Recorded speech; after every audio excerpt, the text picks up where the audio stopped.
Lucas, Evangelho de Lucas 24, 36.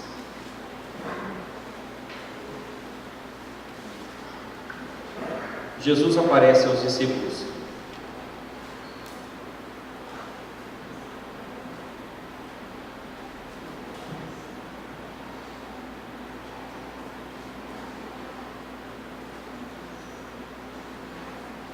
Falavam ainda essas coisas quando Jesus apareceu no meio deles e lhes disse: Aleluia. Paz seja convosco. Aleluia, Senhor. Eles, porém, surpresos e atemorizados, acreditavam estarem vendo um espírito.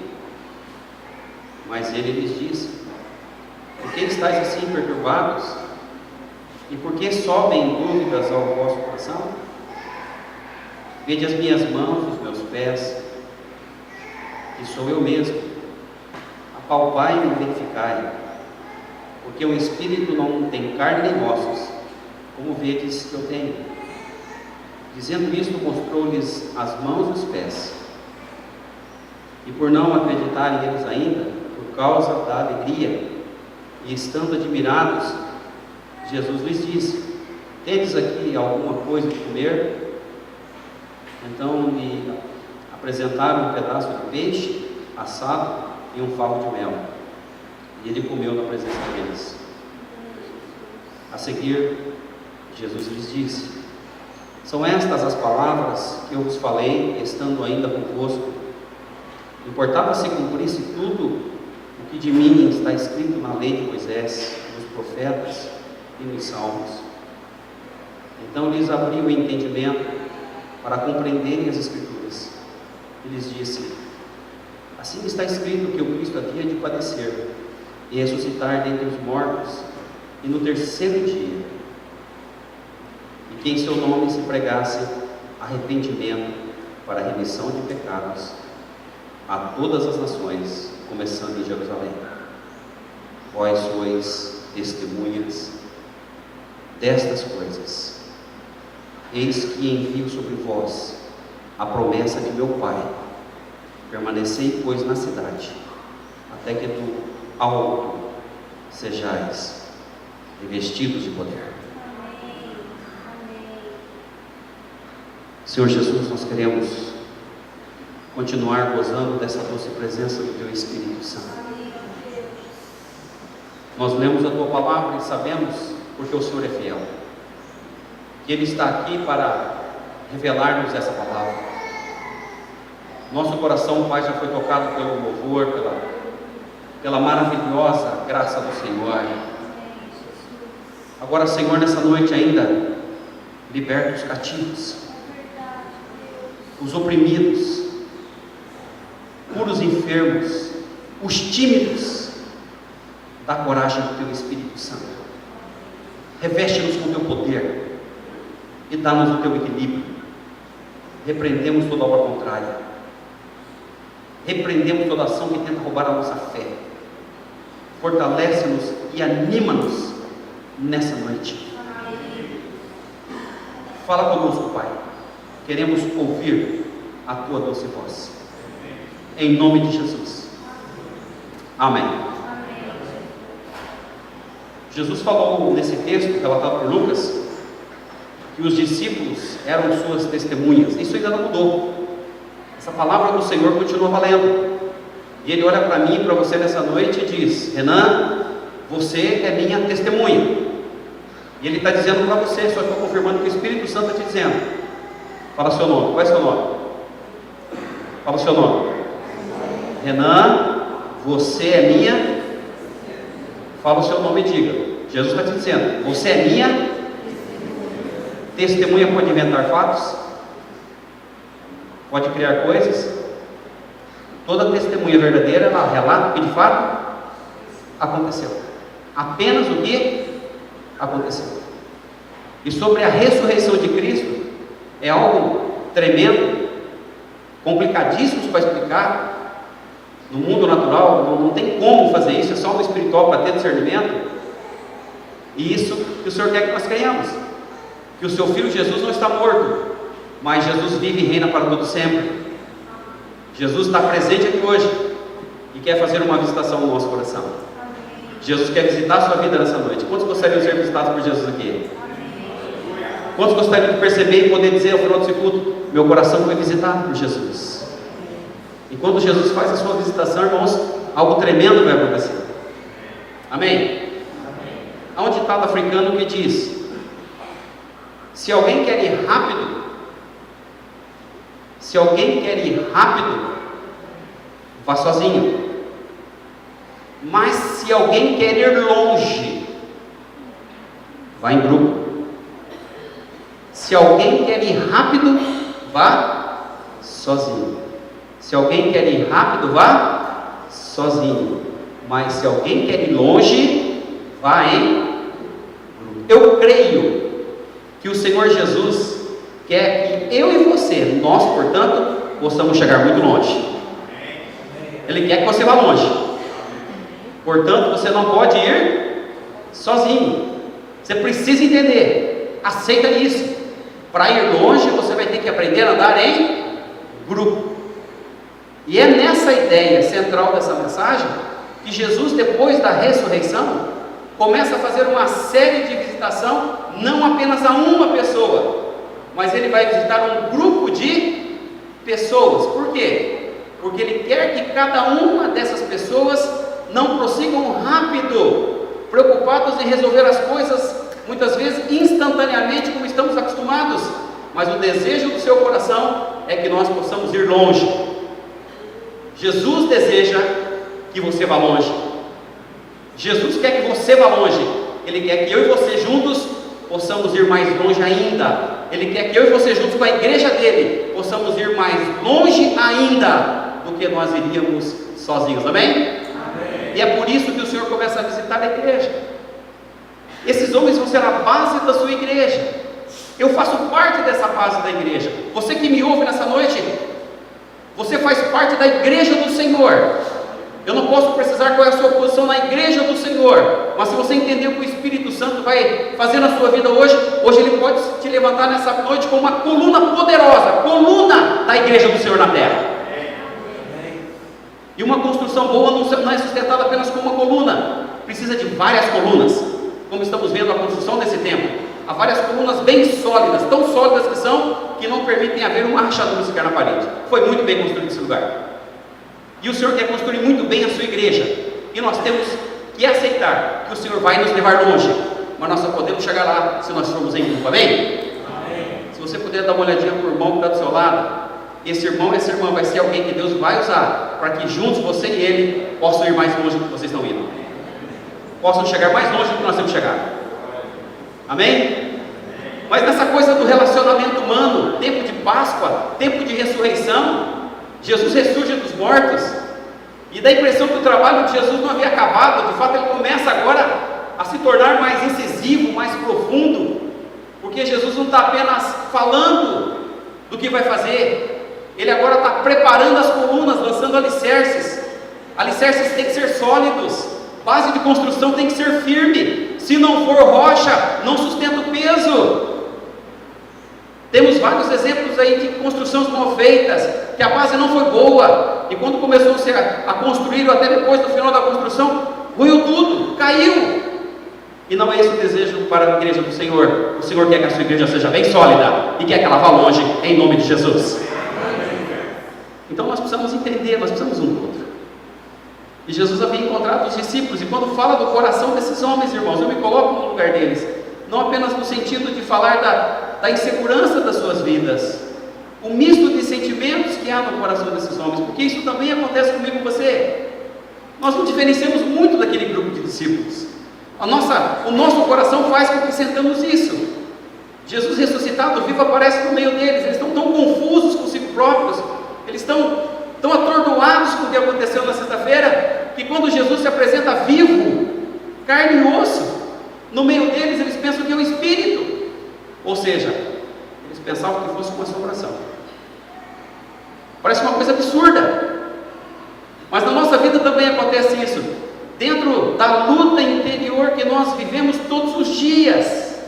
E não sou eu que digo isso, é a Bíblia que diz isso, irmãos. Dentro do nosso coração acontece uma luta todos os dias, e eu e você temos que responder ao apelo da palavra. O que nós vamos ser No dia que nós vamos viver, nós podemos ser espirituais ou nós podemos ser carnais. Amém?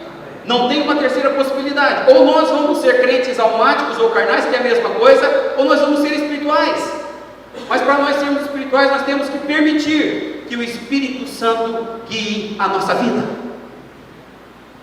O cristão não faz o que faz porque quer, porque gosta, porque é melhor do que ninguém. Mas nós fazemos porque o poder de Deus repousa sobre aqueles que creem no poder do nome de Jesus. Se nós cremos e confessamos o nome de Jesus, o Espírito Santo vem para confirmar a nossa fé em Jesus e dar-nos o poder que só Ele pode dar.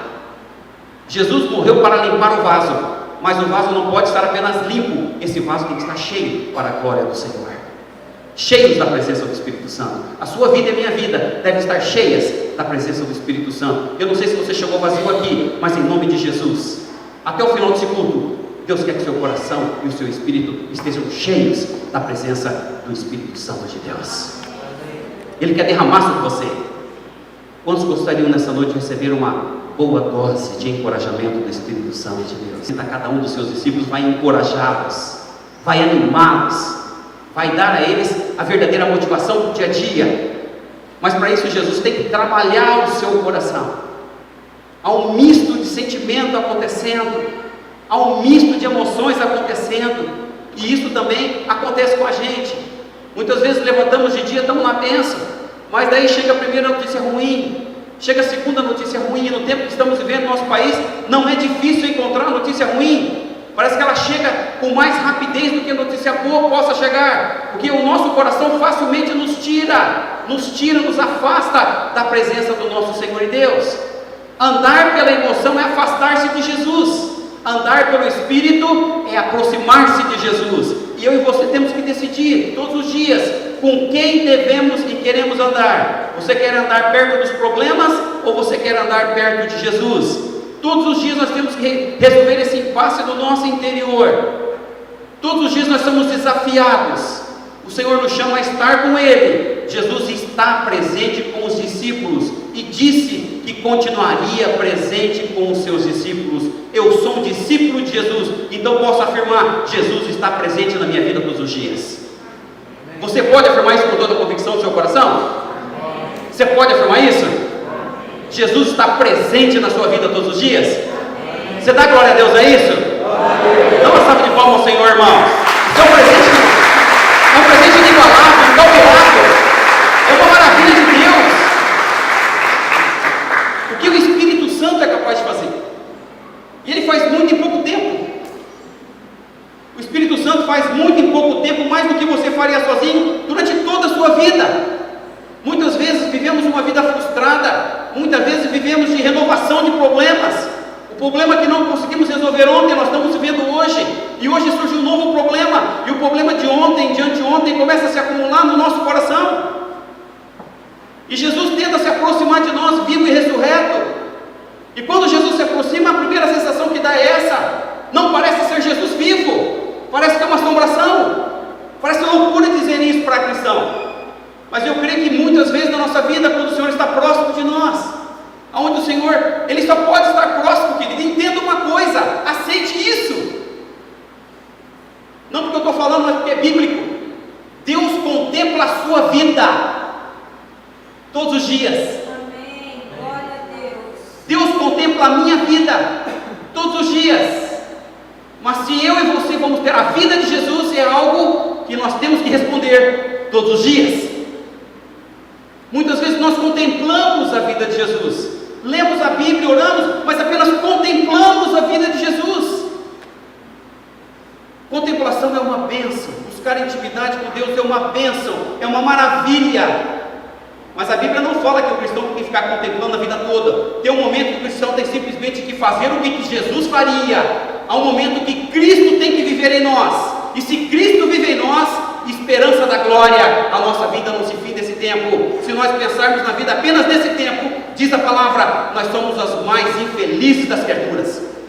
Eu trabalho não apenas pensando no dia de hoje ou de amanhã, mas eu trabalho olhando para o futuro. Há uma vida eterna me aguardando. O melhor vai vir depois. O melhor não é o que está acontecendo agora. O melhor é aquilo que o Senhor tem reservado para todos aqueles que creem no poder do seu nome. A obra do Senhor ainda não está completa, mas Ele é fiel para completá-la no dia de Cristo Jesus. Amém. Aleluia, Senhor. Muitas vezes na nossa vida nós vamos acumulando frustrações e decepção, ou com pessoas, ou com projetos não realizados, com sonhos que nós não alcançamos. Isso vai se acumulando dentro da gente.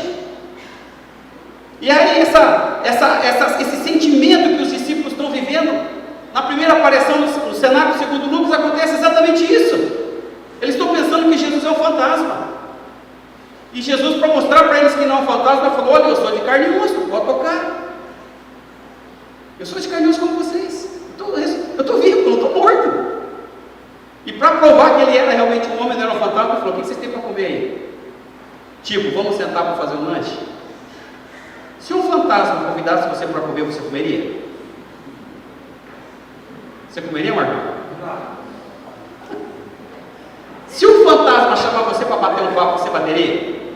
Trocar um lero, bater uma conversinha? De jeito nenhum, né? Não, eu corri. O Marcão disse que correria dele. Irmãos, e assim tem acontecido com a igreja hoje. Porque nós permitimos que o nosso coração nos guie. Você já parou para pensar que muitas vezes você faz a primeira coisa que o teu coração sente? Não precisa contar para ninguém, nem olhar para o lado, apenas balança a sua cabeça.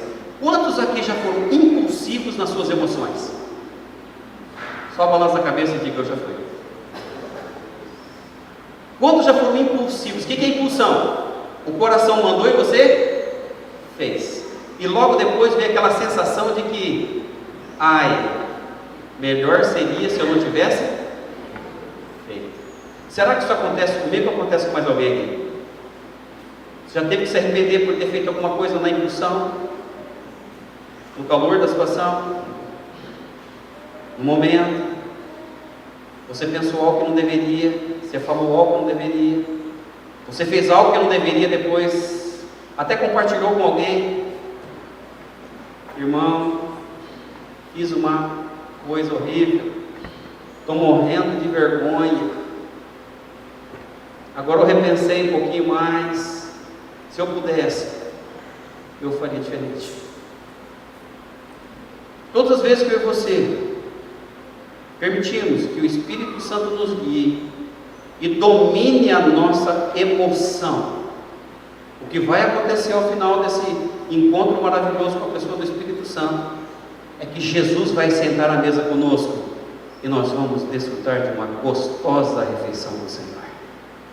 E não tem coisa melhor do que compartilhar com Jesus uma gostosa refeição, amém?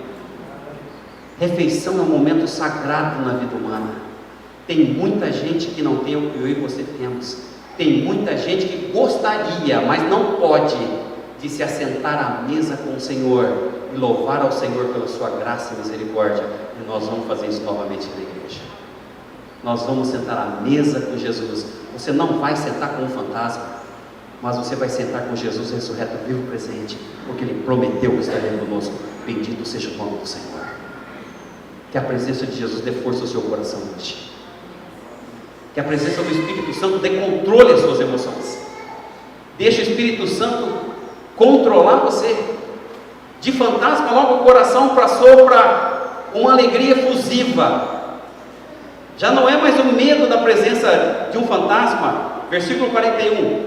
E por não acreditarem eles ainda, por causa da alegria, estando admirados. O que era medo foi transformado agora numa alegria tremenda. É muito gostoso quando nós percebemos a presença de Jesus. Você certamente já viu-se nessa situação, onde você está passando por um momento de crise, um momento de luta, mas antes de buscar a solução imediata para o seu problema, o que um cristão almático faria, o que um cristão carnal faria, resolver. O cristão carnal, ele quer se livrar do problema, ele quer resolver o problema, não importa a consequência. O que um cristão espiritual faz não é pensar no problema. O que um cristão espiritual faz é fazer o que Jesus fez no Getsemane. Deus, que não seja conforme eu quero, mas que seja conforme a tua vontade. A minha e a tua vontade não são perfeitas, meu irmão. Nós somos incapazes com as nossas ações, por melhores que sejam, de produzir a justiça de Deus na terra. Mas quando o Espírito Santo age, imediatamente se manifesta na nossa vida e na vida das pessoas a justiça de Deus na nossa vida. Vivemos para resolver problemas. em vez de desfrutarmos do relacionamento de vida com o Senhor da vida. Jesus é o Senhor da vida. Mas como fazer, pastor, para que nós possamos caminhar de uma forma firme, sem perder o rumo, perder a direção? Jesus continua dialogando com os discípulos. Ele vai dizer exatamente isso a eles: o que fazer para se manter nos trilhos, o que fazer para conservar a fé, a esperança e o amor, o que fazer para que a confusão das más notícias não tire o nosso coração, a nossa visão do reino de Deus, daquilo que de fato temos que fazer para glorificar o nome do Senhor. Eu não sei o que você pensa da sua estada no corpo de Cristo, mas eu sei o que eu penso, eu sei o que a palavra de Deus me diz sobre isso. Eu não fui chamado para ser conhecido entre os homens, eu fui chamado, em primeiro lugar, para ser conhecido no céu, na presença de Deus. E eu sei que o meu nome todos os dias é lembrado no céu, na presença do meu Senhor. Todos os dias, quando eu levanto, o Senhor fala aos seus anjos, fala: meu servo Renan está lá em Londrina. Meus anjos, ajudem o meu servo, ele vai glorificar meu nome hoje. Ele quer glorificar meu nome hoje. O coração dele é reto para comigo, mas ele não vai conseguir ficar sozinho. Então vocês vão lá para ajudá-lo. Hoje meu nome vai ser glorificado na vida do Renan. E eu tenho certeza que ele não quer isso só para mim, ele quer isso para você que me ouve em nome do Senhor. Se você me ouve, Deus está te dizendo, pela presença do Espírito Santo, Deus quer que o nome dele seja glorificado na sua vida. Ele quer que o teu nome seja glorificado na sua vida, meu irmão. Você dá glória a Deus a isso? Que privilégio Deus te dá na terra. Privilégio de não fazer o que você quer, o que você pensa ser certo, mas fazer aquilo que Jesus faria estando em nosso lugar. E Jesus começa a ministrar aos discípulos do que eles vão precisar, para que, através do testemunho deles, eles possam glorificar o seu nome na terra. Verso 44, a seguir Jesus lhe disse: são estas as palavras que eu vos falei, estando ainda convosco. Importava-se cumprir-se tudo o que de mim está escrito na lei de Moisés, nos profetas e nos salmos. Versículo 45, então lhes abriu o entendimento por compreenderem as Escrituras. Não basta nós como cristãos simplesmente lermos a Bíblia. Ler a Bíblia é uma bênção, amém? Você tem um hábito de ler a Bíblia na sua vida? Não precisa responder nem olhar para o lado, mas simplesmente balança a cabeça. Você consegue ler a Bíblia todos os dias? Você tem adquirido o hábito de ler a Bíblia todos os dias? Você já observou que a nossa luta de pegar a Escritura na mão, ela é diária? Que na hora que você pensa em pegar a palavra para uma devocional, para uma reflexão, para uma meditação, quanta coisa aparece antes? Acontece ou não acontece? Só balança a cabeça para mim e fala: acontece sim, pastor. Acontece sim. Por que há tanto interesse de que você não leia a Bíblia? Essa luta interior, meu amado. As nossas muitas concupiscências, elas estão dentro de nós, mortas. Se vivemos em Cristo, elas estão mortas. Mas morto pode ressuscitar, não é verdade? Eu vou ler para você, isso está na Bíblia. Quando a palavra do Senhor, escrita aos Gálatas, no capítulo 5, fala sobre essa luta interior. A partir do verso 16, diz assim, não precisa abrir, apenas ouça: digo, porém, andai no Espírito e jamais satisfareis a concupiscência da carne, porque a carne milita contra o Espírito e o Espírito contra a carne, porque são opostos entre si, para que não façais o que porventura seja do vosso querer. Mas se sois guiados pelo Espírito, não estáis sob a lei. Essa luta acontece todos os dias. A palavra fala de concupiscência, repita comigo: concupiscência. É difícil falar mesmo, vai lá. O que é isso? Esse é o nome do problema que nós temos dentro da gente. Concupiscência significa forte e continuado desejo de fazer aquilo que Deus não quer que nós façamos. Concupiscência quer dizer isso. Forte e continuado desejo, vontade, portanto, de fazer aquilo que Deus não quer que nós. Quantas vezes durante o dia você está com vontade de fazer o que você não pode fazer? Quantas vezes durante o dia você pensa o que você não deveria pensar? Eu também. Quantas vezes por dia você sente no seu coração o que não deveria estar no seu coração? A Bíblia chama isso de quê? concupiscência, forte e continuado desejo de fazer aquilo que Deus não quer que nós. É da concupiscência que surge a vontade de desobedecer a palavra. É desse impulso adâmico dentro dos nossos corações. Está aí, irmão. A nossa luta não é exterior. O que o diabo faz? Ele não precisa levar você a pecar. Ele só abana a brasa do pecado já acesa dentro de cada um de nós. Ele só lança a ideia. Lembra da nossa primeira mãe no paraíso? Ele não forçou ela a comer da árvore do bem e do mal, forçou? O que ele fez? Primeiro ela fez ela pensar sobre o assunto. Ela fez o olhar para a árvore, coisa que ela não deveria fazer. Depois ela conseguiu convencê-la que se ela comesse da árvore do conhecimento do bem e do mal, seria superior ao Criador, a Deus. Quantas vezes nós não estamos querendo resolver as coisas na nossa força, na nossa vontade? Eu vou, eu faço, eu aconteço, com concupiscência. É com isso que Jesus vai lidar com os discípulos a partir de agora. E Jesus pode e tem o poder para vencer a nossa concupiscência, porque aquilo que era barreira para Deus na vida humana já não existe mais, porque o pecado foi dominado pelo Senhor de todas as coisas. Jesus agora quer o controle sobre os nossos corações. Jesus agora pode e quer exercer o controle sobre a sua vida. Quantos aqui gostariam que a sua vida fosse controlada por Jesus Cristo? Quantos gostariam? Pense nisso. Pense na possibilidade de você não fazer o que você quer, de nós não fazermos o que nós queremos. Lembre-se, se eu quero ir mais longe, eu tenho que andar em, mas se eu quero chegar logo, eu posso ir. A tarefa da igreja não é andar sozinho. A tarefa da igreja é nós andarmos em grupo, para que possamos ir mais longe. Essa luta, ela acontece todos os dias dentro de nós, e Jesus continua a ministrar-lhes. Quando eles entendem isso, o entendimento deles é aberto, é revelada a palavra do Senhor. Por mais que eles tivessem ouvido isso nas sinagogas, não fazia muito sentido a sua existência diária.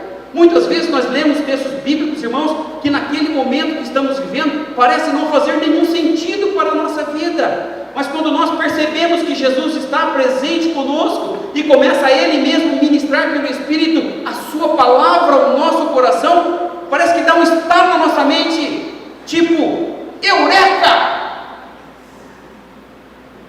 Agora eu entendo, agora eu sei porque tal coisa é assim, agora eu sei, irmãos. É necessária muita coragem para reconhecer isso, que eu vou dizer agora.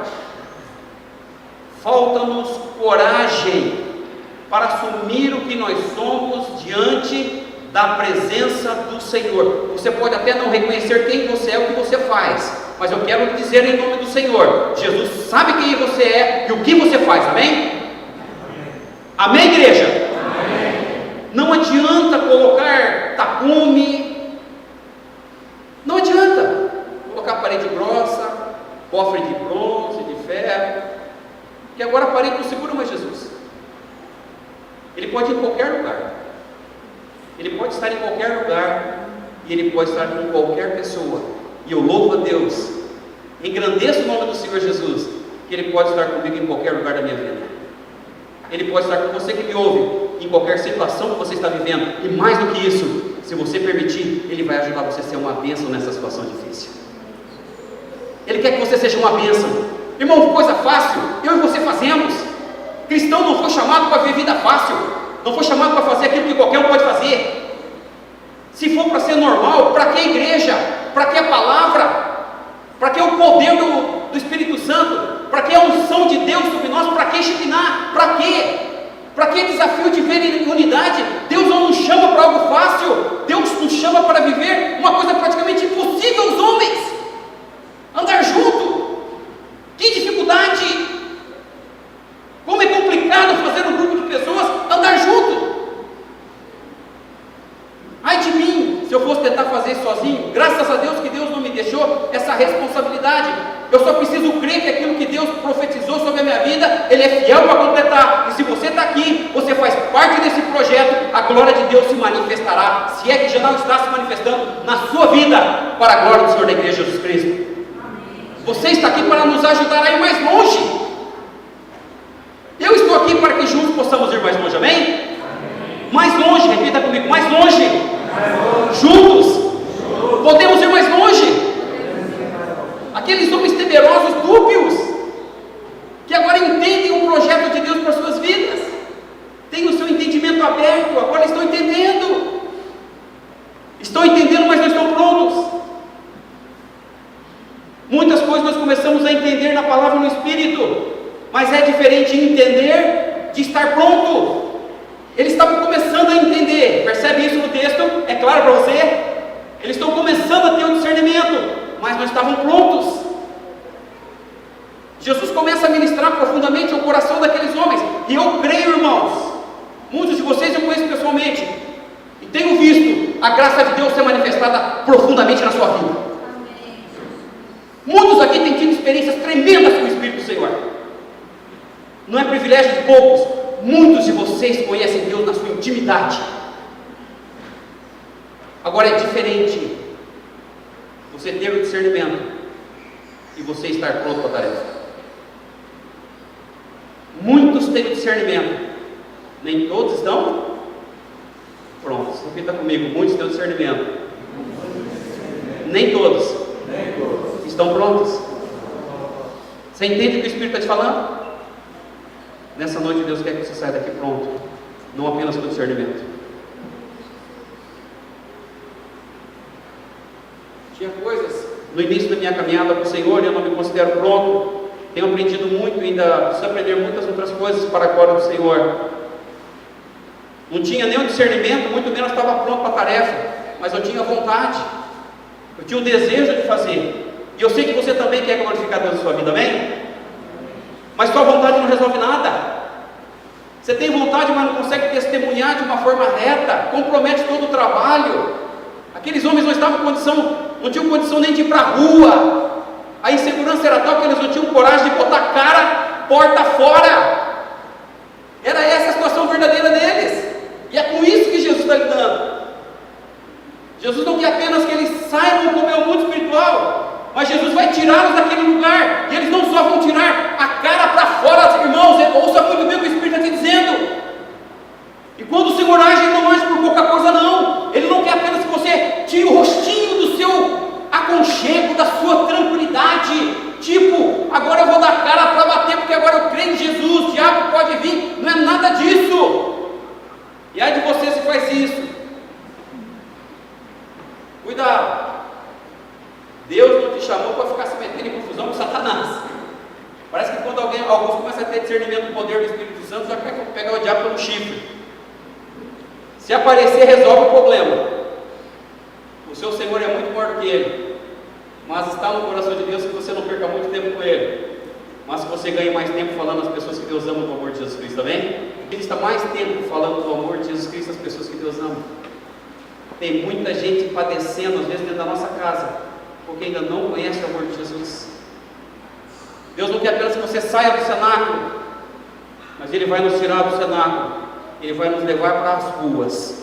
E estando nas ruas, no meio de pessoas estranhas, de linguagens estranhas, nós vamos ser capacitados pelo poder do Espírito Santo para anunciar essas pessoas que para nós, naturalmente, seria impossível anunciar-lhes quem Deus é, mas no poder do Espírito Santo, anunciar a esses as grandezas de Deus.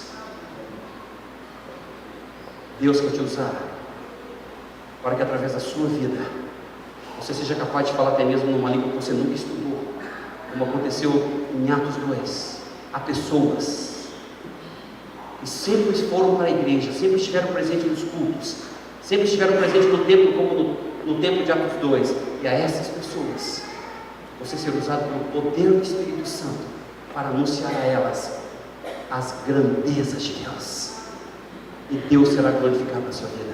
Eu e você fomos chamados para anunciarmos as grandezas de Deus a pessoas estranhas. Você crê nisso? Você crê nisso? O Espírito Santo está falando no seu coração? Tem testificado no seu coração essa palavra? Amém? Amém? Vamos orar ao Senhor. Fecha seus olhos. Senhor, em nome de Jesus, nessa noite o Senhor não está apenas libertando as nossas mentes, os nossos corações, não apenas está nos levando a conhecer o que tem nos impedido de fazer a sua obra na terra, mas nessa noite o Senhor quer derramar sobre a sua igreja um espírito de ousadia e coragem. O Senhor quer tirar-nos da nossa zona de conforto e fazer conosco o que o Senhor fez com seus discípulos em Atos 2. O Senhor vai nos enviar as pessoas que nós não conhecemos e vai nos usar para anunciar a essas pessoas as grandezas do Senhor, aquilo que o Senhor é, o seu caráter, o seu projeto, o seu propósito para a vida humana. Pai, nós pedimos ao Senhor, repreendemos em nome de Jesus todo espírito contrário, toda concupiscência da carne, nós queremos repreender agora em nome de Jesus. Que nossa vontade humana seja agora crucificada na cruz do Calvário. Estamos dispostos, e eu creio, Pai, que eu não falo apenas em meu nome, e eu creio que eu falo em nome dessa igreja a qual pastoreio. Nós estamos dispostos a sacrificar a nossa vontade, para que a sua vontade, boa, perfeita e agradável, se faça em nossas vidas. Eles tinham discernimento, mas não estavam prontos, amém?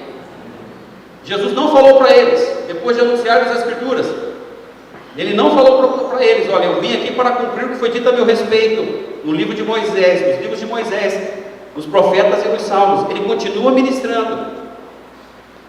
Um pouquinho mais à frente, versículo 47, falando ainda sobre ele e a mensagem que a igreja havia de levar, a pregação do Evangelho, e que em seu nome se pregasse, nome dele, se pregasse arrependimento para a remissão de pecados a todas as nações, começando por Jerusalém. Que em nome de Jesus se pregasse, olhe para o texto por favor, e que em nome de Jesus se pregasse arrependimento. Diga comigo: arrependimento. Seja bem honesto, fale a verdade, não minta o Espírito Santo. É fácil você convencer um pecador que está entranhado pelo pecado, abandonado, de que ele está errado e precisa abandonar o pecado? Já pegou uma empreitada dessa? Balança a cabeça, você já pegou uma dessa. Olha, eu conheço uma pessoa, tentei falar de Jesus para ele, mas o cara fez pouco caso de mim. A palavra pregada em nome de Jesus, essa coisa de arrependimento, esse fato, esse princípio espiritual, não é novo na Escritura, irmãos. Se nós queremos que nossa vida seja glorificada pelo Senhor, primeiro, o arrependimento tem que começar em nós. Se nós estamos vivendo em pecado, irmãos, e a igreja está vivendo em pecado, a igreja não faz o que tem que fazer, e aquele que sabe o bem que deve fazer não faz, esse está pecando. Repita comigo: aquele que sabe o bem que deve fazer e não faz, nisso peca. Isso chama-se omissão. Vemos pessoas padecendo, ou nós estamos padecendo na nossa própria casa, na nossa própria família.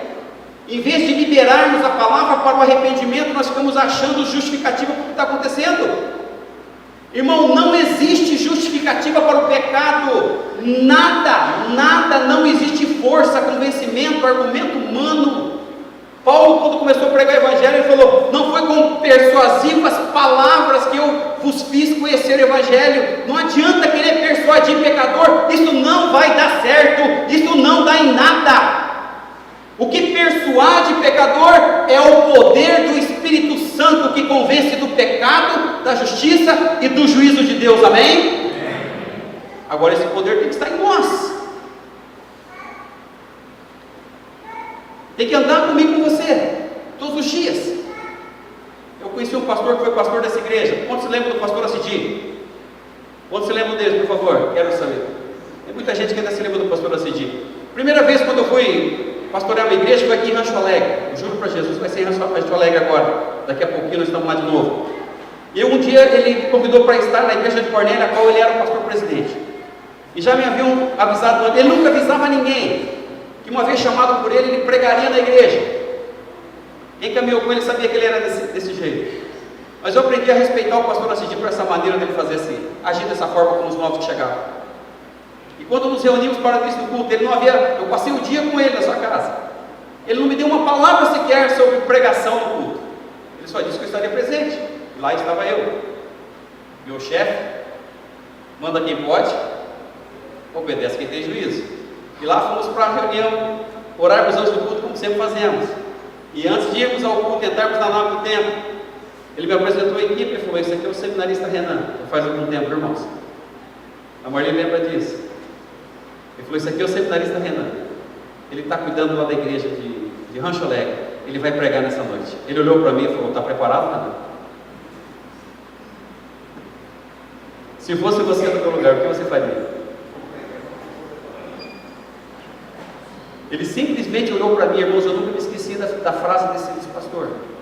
Olha a sabedoria desse homem, olha o discernimento, olha a ousadia dele, como ele confiava no Espírito Santo. Graças a Deus ele nunca confiou em mim, mas como ele confiava na capacitação dada pelo Espírito Santo. Ele olhou para mim e falou: Renan, você sabia que você ia pregar hoje? Eu olhei bem para ele e falei: olha, pastor, eu esperava que o senhor falasse isso durante o dia, mas não agora na hora do culto. Mas você está preparado para pregar? Eu falei: estou. Ele